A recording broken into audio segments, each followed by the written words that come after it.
Evangelio de nuestro Señor Jesucristo según San Lucas, capítulo 4, versículos del 1 al 13.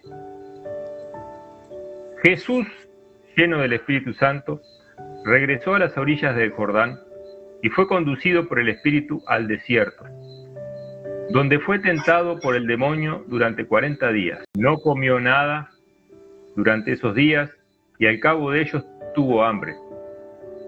El demonio le dijo entonces: si tú eres hijo de Dios, manda a esta piedra que se convierta en pan. Pero Jesús le respondió: dice la Escritura, el hombre no vive solamente de pan. Luego el demonio lo llevó a un lugar más alto, le mostró en un instante todos los reinos de la tierra y le dijo: te daré todo este poder y el esplendor de estos reinos, porque me han sido entregados, y yo los doy a quien quiero. Si tú te postras delante de mí, todo eso te pertenecerá. Pero Jesús le respondió: está escrito, adorarás al Señor tu Dios y a Él solo rendirás culto.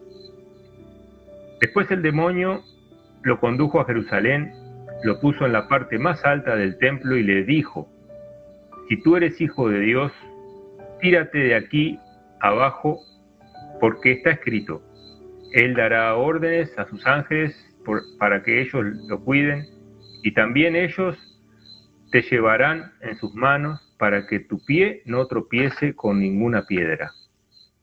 Pero Jesús le respondió: está escrito, no tentarás al Señor tu Dios. Una vez agotadas todas las formas de tentación, el demonio se alejó de él hasta el momento oportuno. Palabra de Dios. Gloria a ti, Señor Jesús. Gloria a ti, Señor.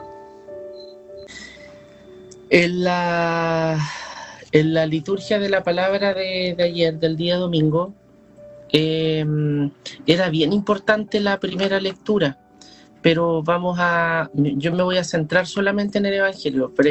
La prédica del fin de semana, hacía relación, yo tomé algo de la primera lectura también porque era una lectura muy linda, que hablaba, en el fondo, voy a parafrasear lo que quiso decir Moisés. En el fondo le está diciendo al pueblo: ustedes no se olviden de dónde vienen. Es decir, yo creo que ahí la palabra clave de todo eso son las raíces, ¿ya? ¿Y por qué yo hablaba de esto? ¿Y por qué creo que es importante? Porque hemos comenzado la Cuaresma. Y la Cuaresma es un caminar, es un peregrinar. Bueno, de hecho, nuestra vida cristiana es un peregrinar. De hecho, uno de los elementos fundamentales de nuestro movimiento de Cursillo, un elemento fundamental en la espiritualidad de nuestro movimiento es el sentido peregrinante, ¿ya?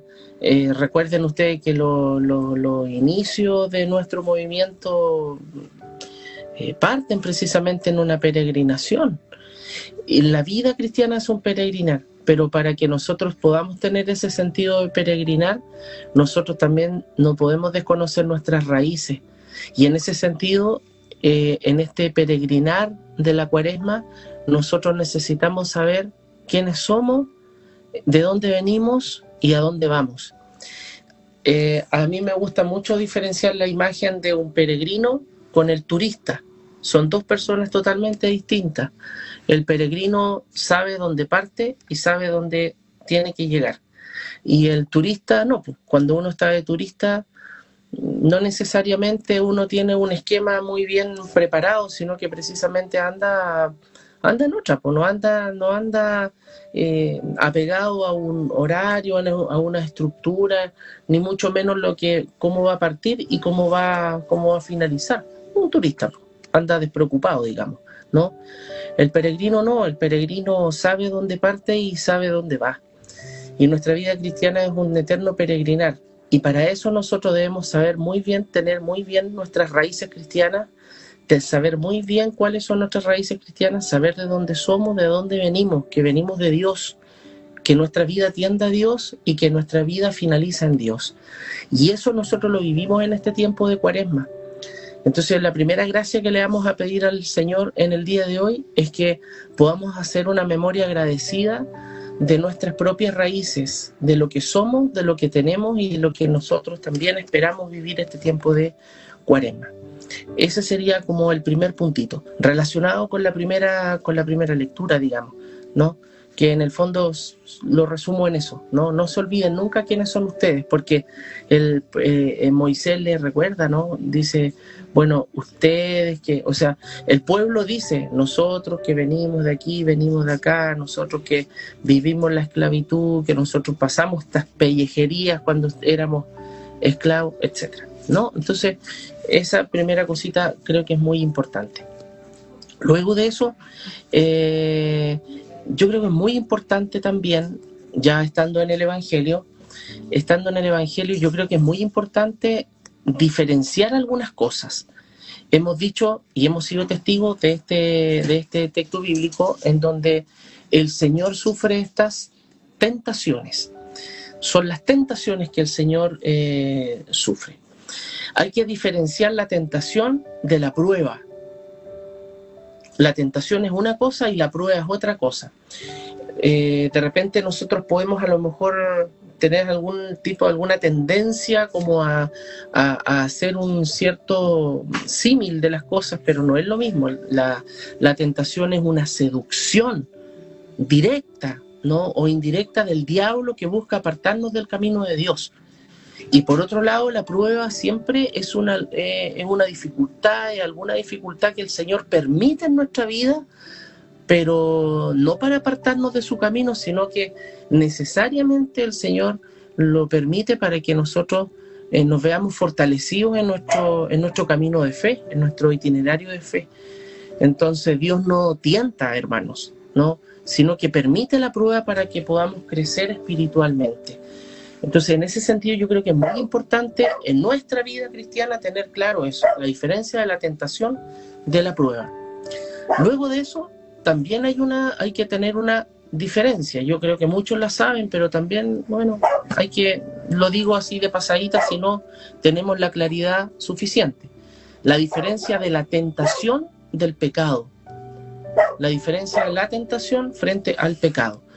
La tentación está en esta dinámica del sentir y el pecado en el consentir. Es decir, el pecado es sucumbir a la tentación, es caer en ella, ¿no? El pecado es sucumbir a la tentación. Y en ese sentido, si la tentación fuera pecado, Jesús sería un pecador, porque Él fue tentado. Y sabemos perfectamente que en Jesús no hay pecado. En ese sentido, si la tentación, si no es superada, nos lleva al pecado, pero en sí misma no es un pecado, ¿no? Entonces, es claro esa diferencia. La tentación está en la dinámica del sentir y el pecado en el consentir.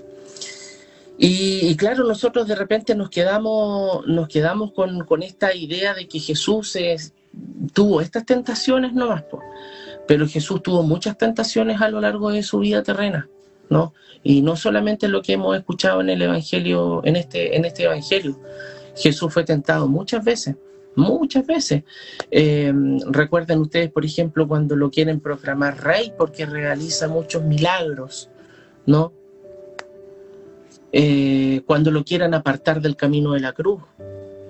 Cuando le dicen, oye, si tú eres el Hijo de Dios, bájate de ahí de la cruz, ¿no? Cuando le piden que baje de la cruz para poder creer. La tentación es parte de la vida de Jesús, ¿no? Y por lo mismo, a nosotros también nos sucede lo mismo. O sea, la tentación es parte de la vida. Si es la parte de la vida del Señor, lo mismo nos ocurre a nosotros en todas las etapas, pues, incluso en la madurez humana y espiritual. Entonces la tentación siempre va a estar presente en nuestra vida. Hasta el último suspiro de nuestra vida, siempre la tentación estará presente de una u otra forma. Entonces, yo creo que eso hay que tenerlo muy claro. Y por último, hermanos, me agarro de una frase del Papa Francisco que dice que con el diablo no se dialoga. Con el diablo no se conversa, con el diablo no se dialoga, porque Satanás es muy inteligente, es muy inteligente y es más vivo que nosotros, po. Nosotros de repente nos las damos de vivos, pero no somos vivos, po. Satanás es más inteligente que nosotros y es por eso que nos va a seducir de una forma bastante sutil. Sin ninguna tentación va a aparecer como algo que no sea apetitoso, como algo que no sea placentero a nuestros sentidos. Siempre va a ser algo que sea apetecible y el demonio siempre se la va a ingeniar para poder seducirnos en nuestro punto débil. Cada uno de nosotros tiene un punto débil. Piensen ustedes, ¿cuál será mi punto débil? Ahí se las dejo. Ahí se las dejo. Cada uno de nosotros tiene un punto débil y dense en cuenta que ahí es donde ataca el demonio. Claro, si el demonio no es esa figura como ese dibujo animado con cacho, con una cola de flecha, con una horqueta, ese no es el diablo no actúa así. El demonio actúa de forma bastante sutil, y va a actuar, y con esto termino para no alargarme tanto, va a actuar siempre en la debilidad humana. Miren, si ustedes se van al comienzo del Evangelio, Jesús dice que estaba 40 días en el desierto y nos da el detalle de que tuvo hambre. ¿Cuántos de nosotros ha pasado hambre? ¿No? Porque se nos pasó el horario de la comida, porque la pega no nos dio tiempo para comer, y uno se siente debilucho cuando no come.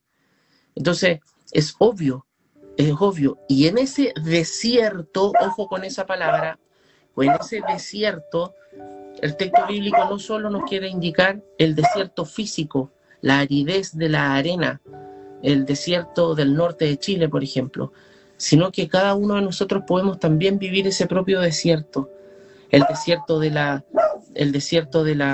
soledad, de la tristeza, del orgullo, de la soberbia, del pecado, ¿no? Y es ahí donde el demonio, en esa debilidad, es donde se va a colar. Por eso hay que tener mucho cuidado en ese sentido. Entonces, pidámosle al Señor en esta tarde que podamos vivir este tiempo de Cuaresma viviendo y analizando y haciendo una acción de gracia de todas las veces que el Señor nos ha salvado. Así como salvó al pueblo de Israel, así como ellos reconocieron sus raíces, nosotros también reconozcamos cuántas veces el Señor nos ha salvado. Eso en primer lugar. En segundo lugar, tener la certeza que siempre vamos a ser tentados. Así como el Señor fue tentado, nosotros también vamos a ser tentados. Siempre, a lo largo de toda nuestra vida. Y en tercer lugar, tener claridad de que el demonio va a actuar en forma bastante sutil. Nunca va a actuar con algo grotesco. Siempre va a ser algo bastante sutil, y en ese sentido le pedimos a nosotros que nos acompañe el Señor y nos dé la fortaleza, especialmente en este tiempo de Cuaresma. De colores, hermanos.